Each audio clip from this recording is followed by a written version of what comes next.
You guys are honoring Pat Summitt's legacy this weekend.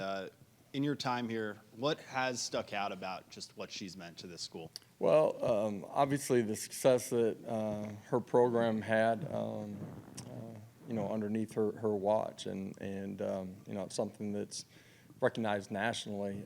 I think one of the most poignant things that I would remember about my short time here and about Coach Summitt is the stories of the people that she impacted, not associated with Tennessee women's basketball. Everybody that came into contact with her has a great story about how she impacted the people around her and enriched the lives of the people around her.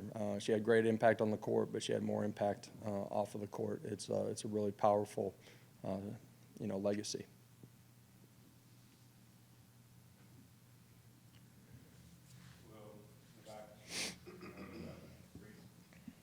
Now that you've been a coach here a few years, what's your favorite part of homecoming? It's still going to be kickoff at 12 o'clock for me. But I think the best thing is the amount of former players that come back and get an opportunity to meet, talk, share stories with them, or hear their stories of their time here. So that's one of my favorite things. Wes, are we in Antarctica right now, or what's? We might as well be. We might as well be. This is your kind of South Dakota weather. Jeez. When you look at sort of stepping out of SEC play late in the season, whether it's fair or not, a lot of guys will look at a team's 1-7 record. How have you thought about your team's practices this week? Have they been dialed in like normal, or? Good teams continue to get better throughout the course of the season. You cheat the game's going to kick you right in the rear end, man. So it's been our message to our team this week, but it's also consistent with what we preach, really every single week. We got to continue to get better. We have not played 4 quarters of our best football yet. That's a challenge for us to continue to go out and get better.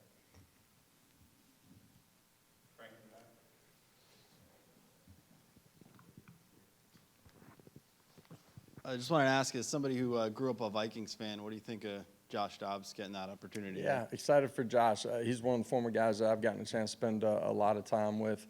A lot of guys in the league, end up going from organization to organization. He's continued to fight and compete, and when he's gotten opportunities, he's done a remarkable job. And the opportunity for him to go to Minneapolis and have an opportunity to play, football. Really excited for him, and obviously I grew up a Vikings fan with my uncle living there. So my uncle actually sent me a text yesterday or the day before when he got the news. He was pretty fired up.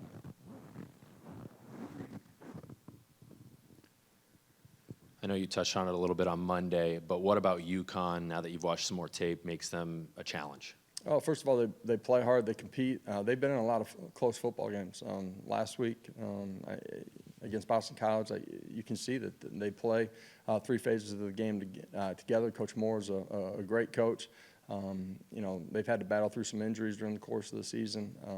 For us, we got to play really smart football. We got to control the line of scrimmage on both sides of it, and then there's going to be one-on-one opportunities out on the outside, and we got to go win some of those too.